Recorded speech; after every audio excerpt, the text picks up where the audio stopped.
Hello everyone, my name is Stefan Kohler. I'm a retoucher from Germany, and in this video I want to talk about how perception can affect the retouching or should affect the retouching, and I want to show some examples and talk about a few ideas that affect my everyday's work. So enjoy the show. To answer that question, what exactly is perception, I want to tell a little story about my life in the studio. So the thing is, I'm a big fan of preparation. So that means when I'm inviting a model for a shoot, I usually have a pretty good concept. So that means I'm using a lot of time in planning my shots, thinking about colors, thinking about makeup and talking with the makeup artist and pushing forward, backward the ideas with the model and probably with the customer and with the model agency. So there is a lot of preparation involved. Then when I go to the studio, I'm overwhelmed by the smell in the studio. Well, it's a funny smell, you know. It's some kind of a mix of hairspray and electronics and food, and I mean a lot of people are going in and out, and so it's kind of a unique smell, and that brings me into a mood. And that mood affects what I'm experiencing, so how I feel on that day. Usually I'm also excited to work in the studio because I love working in the studio. So I'm in a very positive mood. And usually I work with very nice people. So I have an assistant, who's a very nice guy, and my makeup artist is super nice. And also I try to work with customers alike and with models I really enjoy working with. So that means I have a bunch of people around me and they are usually a good company. So that is also affects my mood on that day. So that's probably why I enjoy working in the studio so much, because I enjoy these days. We have good food, so we take a lot of effort and have a good catering and have sometimes we clean the studio even before we do the shooting. So all these things affect my mood in that day. And then the model comes in and the makeup artist does her magic and the hairdresser's doing their thing, and you have that change of normal people to model-like people to someone who's in the picture then, and then you have the lighting, and I really enjoy doing all the lighting stuff, and I also have a lot of preparation in this. So what I want to say is what ends up on the camera when I look into this tiny little screen on the camera, it's very different from what I actually see in real life. And it's you know, we have good music and stuff, so all my senses are overwhelmed by that event of being in a studio. And even I'm doing this since years now, it brings me into a very unique mood, and that's really cool. I enjoy what I'm doing. So then I'm doing the photo shoot, and then I went home and sitting here on my desk, and I'm kind of bored because there is only the image. There is no change in lighting. There is no change in there is no music. There is no nothing that distracts me from that image, and it's good that way. But I'm not distracted, and also I don't have a timeline. So I see only the image, and it's only a visual thing that's there. There is no other senses, well, usually. And I have all the time in the world to find issues in that tiny bit of time. Usually it's like I don't know, my strobes or have a they have a time of like a exposure time of like a 1/4000th of a second. So that's like a really, really tiny bit of time. And so everything's frozen in that moment. And I have all the time to find all the issues, all the flaws in the image. But I don't want to retouch everything, because I think if you taking away everything, all the flaws, it will be kind of a dead image. And so I came up with thinking about what is it actually that I see when I'm doing a photo shoot. Well, that's kind of the mood and the person in the image. I want to reflect that in my retouched image as well. So I try to think about what is the stuff that distracts me most, and what is stuff that I just need to adjust. Because sometimes you find flaws in the image that are not, I say, that are not existent in the nature, because you don't see the bone structure usually, because that's something you just don't notice. It's like, perception is important for us to stay alive. I mean, if I am in a busy road and I want to cross that busy road, I see a car coming pretty fast, and I'm thinking, well, can I make it before the car arrives? Am I alive on the other side of the road? And that's the only thing that's important. If there is like a Coke can on the street that has a color that's really distracting, is not important at that moment. If I take a picture, I might have some blur from the car, but the picture itself, I have so much time that at some point that red can will stick out. And that's kind of the difference between experiencing something and the image. So in my perception, that scene with the car, that can wasn't important. So I try to remember this, and when I'm doing my retouch, I try to bring that can down so it doesn't distracts me from that scene, so it fits my perception. And the same goes for models.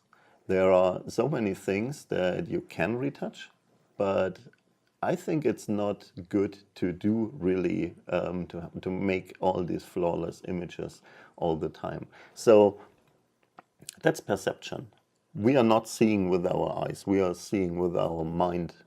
We are taking all in, and we create a mix, and we just pick out the informations that are important for us. And when I do photography, I obviously have a close look at the visuals, but there is a lot of stuff that distracts me from these visuals, and one thing is the time. So because it changes all the time, if the model moves a little bit, if things are getting blurry for me, so I'm distracted by movement, I'm distracted by what the people say. We have a lot of fun, so it's exciting, it's funny, it's a time spent really well, and all that distracts me from what I see. But this is not the case as soon as the photo is in my raw converter. Let me show you an example. A few years ago, we had a film guy in our studio. So he filmed what we did, and we invited a friend of mine who was there as a model, and we had a makeup artist there, and we created some funny film stuff. And he had a Red Epic, so we were actually able to create raw files as a film. And so we took out frames to retouch them, because it's a very high resolution, and 4 or 5K or something, and it's a raw file. So we could really work on this. So that's what we did. But On the other hand, we had the video material as well. And that's actually a very good example. So I will show you now a video of that day. It's like 4 or 5 seconds long. And then we will have a look at the retouched version. So that makes really clear what I mean with aligning the perception to the retouching. So let's have a look.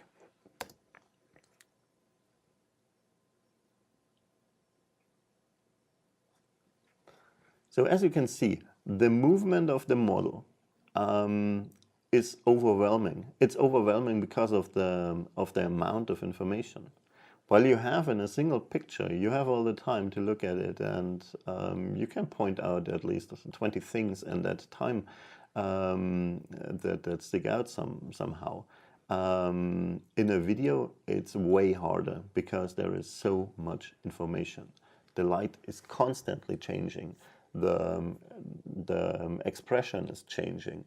The shadows and highlights, everything changes. And so as soon as something is moving, you start to pick out informations, you start to filter informations. And these filtered informations is actually what you want to align your retouching with that. So let's have another look at that video. Try to find things that need retouching.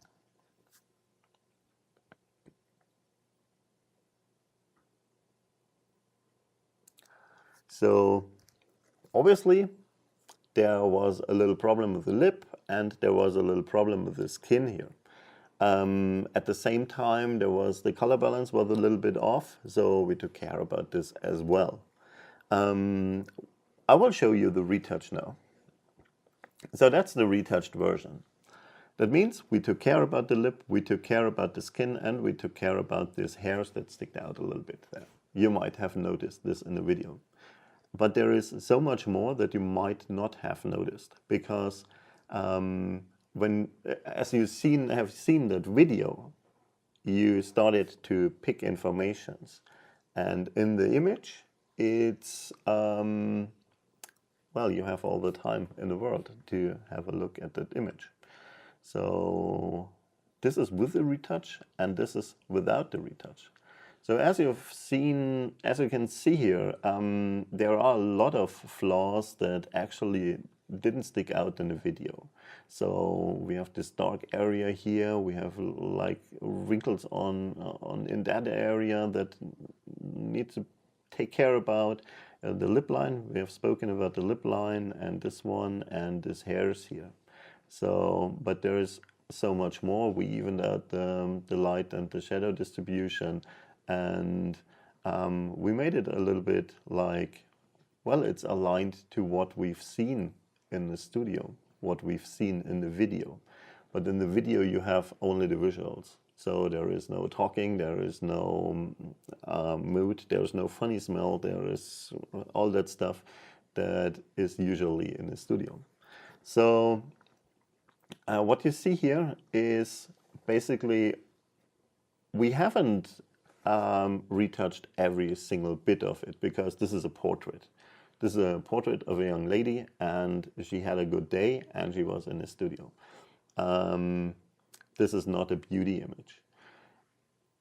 Let's talk about the difference between beauty and portrait, because that's very important when it comes to how much retouching is enough and how much retouching should I align to my perception. Sooner or later, every retoucher and every photographer has to face the question, how much retouching is enough? And well, I think most photographers think if they have a beautiful person in front of their camera, it's automatically a beauty image. But the concept of beauty images is not related to how pretty someone is. So I'm doing I have two main categories, and the one is portrait and the other one is beauty. And obviously, these are kind of connected, so there is no real edge where you can say, okay, this is beauty and this is portrait. But most of the time, people do portraits and then they retouch it as it would be done in a beauty image. And you don't end up automatically with a beauty image. You end up with an over-retouched image. So, what is a portrait? A portrait is about the person. It's about the personality, about the character of the person. It's only about that person. So that's the most important part of an image, is the person itself. While in a beauty image, there is one element that's stronger than the person. So that means it can be light, it can be makeup, it can be something, and that's stronger than the character of the person. So in retouching, that means you will take away everything that distracts from the concept, from the idea, from that element, to make that element even stronger. While in a portrait, you try to emphasize this character of a person. I've got an example here. So this one is a very weak beauty image. Why beauty? Because it has a color concept. So I have that red hat and I have that red lips, and it's kind of the same color. And that element is so strong that it actually takes away the attention from the model. And that's very important, because if I would change the model, it wouldn't matter. So that means if I have a model that's kind of the same category of a model, I could easily use someone else for that image, for that idea, for that concept. So that's kind of a good explanation for what beauty is. So there is one element that's so strong that it's stronger than the character of the person. I've got another one, and this is actually 3 images. And I took these 3 images with, I think, 4 months apart. So this is the same concept with 3 different models. So I've got the model 1, model 2, and model 3. These images are not retouched, so this is like the raw just opened in Photoshop. But as you can see, it doesn't matter that much what kind of model it is. And if you imagine that retouched image and post it somewhere on Facebook or something, and I would, a month later, I would post the next one, and a month later, I would post the next one, you would probably say, I've already seen this image, because you think it's the same image because it has the same concept. It is the same concept. It's just the model.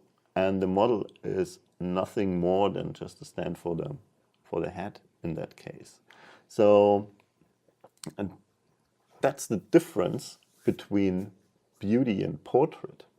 So you need to create a concept if you want to have like strong retouching, and strong retouching can really be fun. I mean, it's so much fun to take care about all the little details and all that craziness in beauty retouching. It's awesome. It's so much fun. But you need to have that one element that makes your portrait into a beauty image. And it's not related to how beautiful that person is. Let's speak a little bit about details. Well, if you have a look at this image is made with an awesome camera. It's a Phase 1 XF100. That means it's a medium format, 100 megapixel. It's really, really craziness of pixels. And if I zoom in to 100% here, you can see what I mean with craziness of pixels. So you've got a lot to retouch. Basically, if you are really a bored person, take one of these images and make it flawless, because you can dive in and have a few good days with such an image. So all we do, I mean, we have hard light here.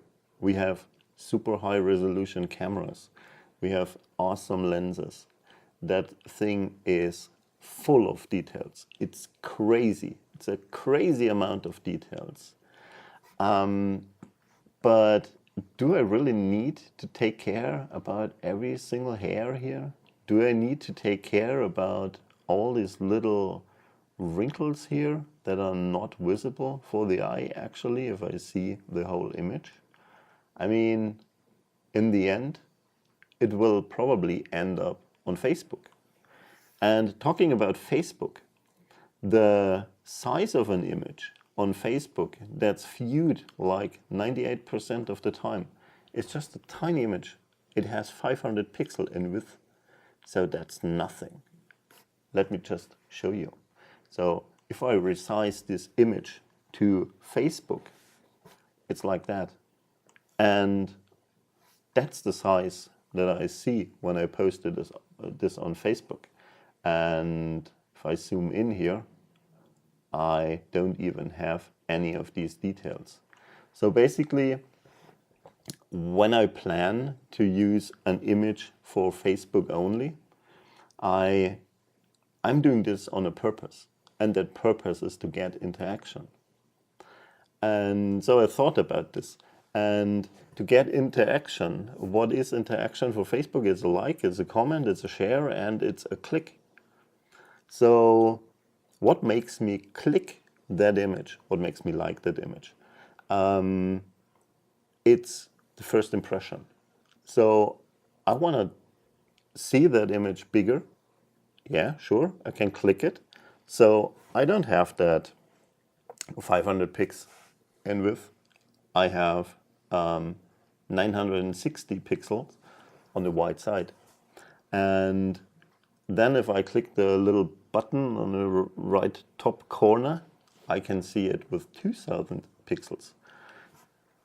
This image has 11,000 something pixels. So it has a huge amount of details, and all our equipment is made to show this crazy amount of details.